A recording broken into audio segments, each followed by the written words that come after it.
Good morning বন্ধুরা, তোমরা কেমন আছো? আমি ভালো আছি। আজকে হলো শুক্রবার, চলে এসেছে একটা ভিডিও নিয়ে। এখন বাজে ঘড়িতে 9:45। আজকে অনেকটা দেরি হয়ে গেছে, উঠেছি তখন 8টা বেজে গেছে।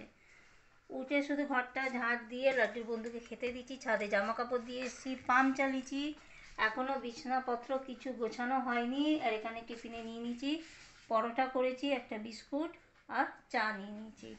জামা কাপড় ভিজিয়ে দিয়েছি। দিদি বললো তুমি জামা কাপড় ভিজিয়ে দেবে, সবার প্রথমে এসে তোমার জামা কাপড় কেচে তারপরে আমি অন্য জায়গায় কাজে যাব, পরে এসে ঘর বাসন করে দেবো। কিন্তু ভিজিয়ে দিয়েছি, এখনো পর্যন্ত আসেনি। আর মেয়ে আছে জায়েদের ঘরে শুয়ে, কারণ কালকে মানে আজকে আমার জায়ের ছোটো মেয়ের জন্মদিন। ওই জন্য দিদির কাছে গিয়ে শুয়েছে রাত্রিরে, মানে 12টার সময় হ্যাপি বার্থডে বলেছে, তারপরে কেক কাটিং হয়েছে, ওই জন্য ওখানে শুয়েছে দিদির কাছে। মানে আজকে সারাদিনও ওখানেই থাকবে, দিদির জন্মদিন ওখানেই থাকবে। লাড্ডুকে বলছি আজকে গিয়ে নিয়ে আসতে, ঘরটা ফাঁকা ফাঁকা লাগছে। আর এই জায়গাটা না বসলে না আমার শান্তি হয় না। এই জায়গাটা বসে একটু খাবো, একটু তোমাদের সাথে গল্প করব, মানে এই জায়গাটা বসে আমি টিভি দেখি, মানে এক একজনের এক একটা জায়গা থাকে, সেরকম আমার এই জায়গাটা।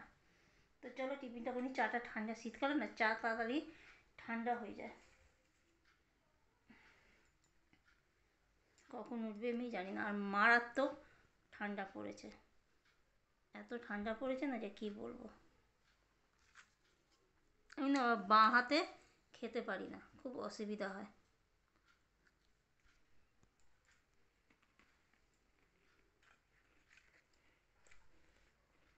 রোজ রোজ পাউরুটি খাচ্ছিলাম,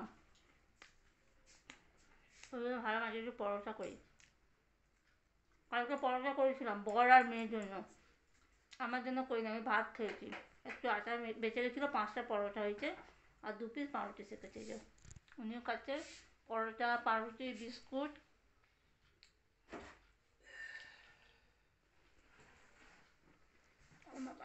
আর ঠান্ডাতে না পা হাতগুলো না অবশ হয়ে যাচ্ছে, জলে হাত দেওয়া যাচ্ছে না। আমি তো কী করবো, সংসারে কাজ তো করতেই হবে। কেউ করে দেবে আমাকে? কেউ করবে না। আর সকালবেলা শীতকালে যদি চা না পাই, মিষ্টি একটু কম হচ্ছে, মিষ্টি কম খাওয়াই ভালো।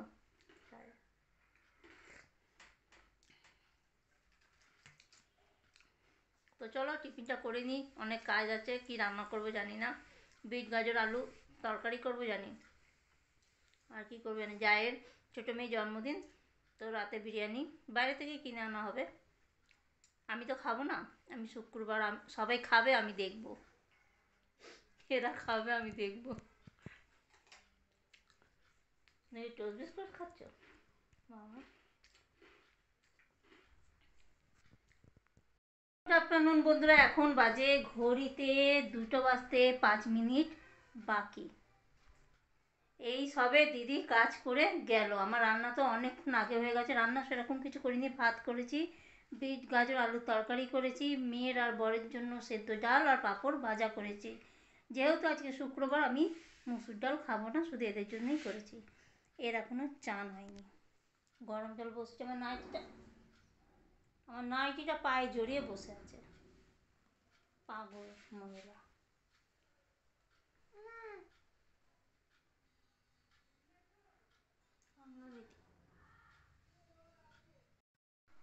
গুড ইভিনিং বন্ধুরা, এখন বাজে ঘড়িতে 6টা। একটু ঘুমিয়েছিলাম। এখন সব জায়েদের ঘরে সব বেলুন দিয়ে সব ঘর সাজানো হচ্ছে। ছোটো মেয়ে জন্মদিন, বেশ সেরকম কেউ কিছু আসেনি, শুধু ভাগ্নি 2 ছেলে এসছে। যে ভাগ্নি মারা গেছে তার 2 ছেলেকে ডাকা হয়েছে, আর কেউ নেই, আর আমরা ব্যাস এই কজনই আছি। তো চলো ভিডিওটা দেখতে থাকো, কেক ফেক কাটিং হবে, তোমাদের সাথে সব কিছু শেয়ার করবো। কিছু খাইনি, খিদে পাচ্ছে, কি খাই তাই ভাবছি।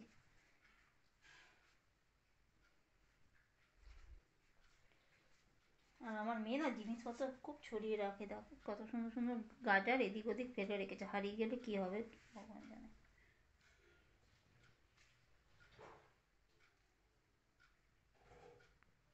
রান্না বান্না নেই, আমার ভাত আছে, বিট গাজর আলুর তরকারি আছে, ওই দিয়ে আমার রাতে হয়ে যাবে। আর ওরা তো ওইদিকে বিরিয়ানি খাবে, মেয়ে আর বর, আমি তো খাবো না। তো চলো সবাই খাবে, আমি কেকও খেতে পারবো না, যদি কেকে ডিম থাকে তাও খেতে পারবো না, কারণ আজ শুক্রবার আবার কালকে শনিবার, কালকে এমনি আমাকে মাথা ঘষতে হবে, যাই হোক, কিন্তু আজকে তো শুক্রবার, সাজুগুজু করতে হবে, সাজতে হবে, বলেই দিয়েছে যে সবাই সাজাগোজা করো, কি পরবো তাই ভাবছি, শীতকালে না, দেখা যাক কি পরি। এখানে রেডি হয়ে গেছি জন্মদিনের জন্য, আর এখানে মেয়েও রেডি হয়ে গেছে, আর ওর পাশে কে বসে আছে দেখতে পাচ্ছ, ওই ছেলেটা আবার চলে এসেছে আমাদের বাড়িতে। জন্মদিনের অতিথি চলে এসেছে আমাদের বাড়িতে। সবাইকে হ্যাপি নিউ ইয়ার বলে দাও বন্ধুদেরকে। এই বাচ্চাটা একটু কিন্তু দুরন্ত আছে, ঠিক আছে, তোমরা কিছু মনে করো না, হাতে পায়ে একদম চঞ্চল বাচ্চা যাকে বলে। দেখো দেখো গুন্ডা, দেখো, দেখতে পাচ্ছ? বাবা মাথা তো ফাটিয়ে দিস না আবার যেন।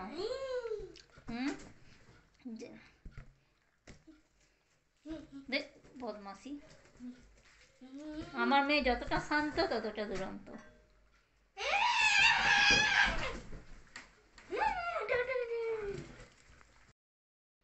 এই হলো জায়ের ছোট মেয়ে, এরই আজকে জন্মদিন, আর পুরো বাড়ি বেলুন দিয়ে সাজানো হয়েছে। আমার মেয়ে, জায়ের বড় মেয়ে আর ভাগ্নির বড় ছেলেরা তিনজনে মিলে পুরো ঘরটাকে সাজিয়েছে। এই দেখো এরমভাবে সব সাজানো হয়েছে। আর আমি ভয়েসটা এই কারণে দিচ্ছি, যেহেতু জোরে জোরে গান চলছে টিভিতে, ওই জন্য আমাকে ভয়েসটা এখানে দিতে হলো। আমরা বাড়ির এই কজনই, শুধু এই বাচ্চা দুটো আর ওরা যারা চারজন আর আমরা তিনজন, এই কজনই আমরা বার্থডে সেলিব্রেশন করছি, বাইরে অন্য কাউকে ডাকিনি। এই হলো জায়ের বড় মেয়ে, আর আমার মেয়ে তো পাশেই বসে আছে, আর ওইদিকে আমার বর, ওই হলো ভাগ্নির বড় ছেলে, ওইটা আমার জা, আর ওইদিকে টুপি পরে বসে আছে ওটা ভাসুর, ভাগ্নির ছোট ছেলে। ভাগ্নি মারা গেছে প্রায় 3 বছর হতে যাচ্ছে, যখন বাচ্চাটার বয়স 5 বছর তখনই ভাগ্নি মারা গেছে, ভাগ্নির ক্যান্সার হয়েছিল। এখন বাচ্চাটার বয়স 8 বছর। ও না রাতে একদম থাকতে চায় না, মানে থাকতে চায় না বাবা ছাড়া, যেহেতু মা নেই, বাবার কাছেই ছোটোবেলা থেকে মানুষ হয়েছে, মানে 5 বছর তো এমনি ওর মা চলে গেছে 5 বছরে, তার আগে 1-2 বছর ওর মা খুবই অসুস্থ, ও বাবাই দেখাশোনা করতো, ওই জন্য বাবা ছাড়া ও রাতে একদমই থাকতে পারে না, ওরা সারাদিন থাকে, রাতেও বাড়ি চলে যায়, আর ভাইটাই ওর দেখাশোনা করে সারাদিন, আর বাবা রাতে এসে দেখাশোনা করে। খুবই ছোট, বুঝতেই পারছো। তো চলো কিছু ছবি তোমাদের সাথে আমি শেয়ার করি, আমরা সব ছবি তুলেছি, তো তোমাদের সাথে একটু শেয়ার করি। কেক কাটা হয়ে গেছে, সব খাওয়া দাওয়া চলছে, আর আমার মেয়ে তো খাওয়ার জন্য দেখতে পাচ্ছেন হাঁ করেই রয়েছে, আর ও একদম ঠান্ডা লাগছে না, সবার ঠান্ডা লাগছে কিন্তু ওর একদমই ঠান্ডা লাগছে না, একটা পাতলা গেঞ্জি পরে রয়েছে।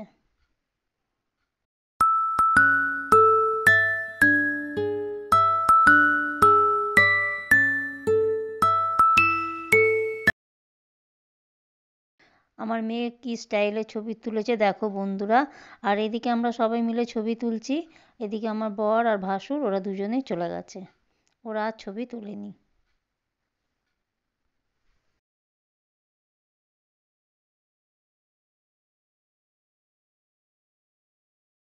আমাদের খাওয়া দাওয়া হয়ে গেছে, এখন বাজে ঘড়িতে 11:30, সবাই বিরিয়ানি খেয়েছে, আমি খেয়েছি ধোসা আর ইডলি, নিরামিষই ছিল, তো কালকে আবার শনিবার, আজকে শুক্রবার, ওই জন্য আমি বললাম না একেবারে নিরামিষ নিয়ে আসো, আমি খেয়ে নেবো। তারপর হাত ধোয়ার পর মনে পড়লো যে আমি মুখ ধুইনি, তা আর জলে হাত দিতে পারলাম না, তাই জন্য একটা টিস্যু নিয়ে নিয়েছি, মেকআপটা তুলবো। আর মেয়ে আছে জায়েদের ঘরে, লাড্ডুকে আনা হয়নি, লাড্ডুকে কালকে গিয়ে নিয়ে আসতে হবে। এই টিস্যুটা না খুব ভালো। তো চলো আজকের মতন ভিডিও আমি এখানেই শেষ করছি, যদি ভালো লাগে তাহলে লাইক শেয়ার কমেন্ট অতি অবশ্যই সাবস্ক্রাইব করে দিও। তোমরা ভালো থেকো, সুস্থ থেকো, টাটা বন্ধুরা, গুড নাইট। আজকের দিনটা তো আমার খুবই ভালো কেটেছে, সারাদিন মানে খুব আনন্দে কাটলো। তো চলো টাটা।